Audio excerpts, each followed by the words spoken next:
আসসালামু আলাইকুম, সবাইকে শুভেচ্ছা ও ভালোবাসা জানিয়ে শুরু করছি নতুন আরেকটি পর্ব। পবিত্র রমজান মাস, সংযম, আত্মশুদ্ধি ও আত্মসমালোচনার মাস।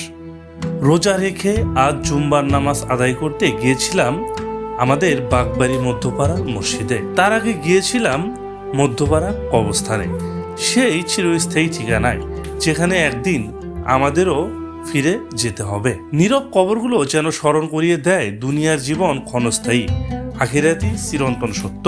রমজানের রোজা রেখে জুম্মার পবিত্র দিনে কবরের পাশে দাঁড়িয়ে হৃদয়টা যেন আরো নরম হয়ে আসে। অতীতের মানুষগুলোর জন্য দোয়া করেছি, নিজের জন্য মাগফিরাত চেয়েছি, তারপর মসজিদে গিয়ে কাতারে কাতারে মুসল্লিদের সাথে নামাজ আদায় করেছি।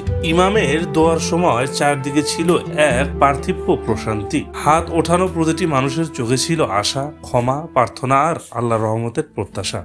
এই মুহূর্তগুলো শুধু একটি দৃশ্য নয়, এগুলো আমাদের ঈমান, আমাদের আত্মার সংযোগ, আমাদের চিরন্তন স্মরণ। আল্লাহ আমাদের সবাইকে ক্ষমা করুন, কবরবাসীদের মাগফিরাত দান করুন এবং রমজানের বরকত আমাদের জীবনে নাজিল করুন। ভিডিওটি ভালো লাগলে শেয়ার করুন, কমেন্ট করুন, আমিন লিখুন এবং আমাদের সাথে থাকুন এমন আরও আধ্যাত্মিক মুহূর্তের জন্য। প্রোফাইলটিকে ফলো এবং চ্যানেলটিকে সাবস্ক্রাইব করুন। ধন্যবাদ। আল্লাহ হাফেজ।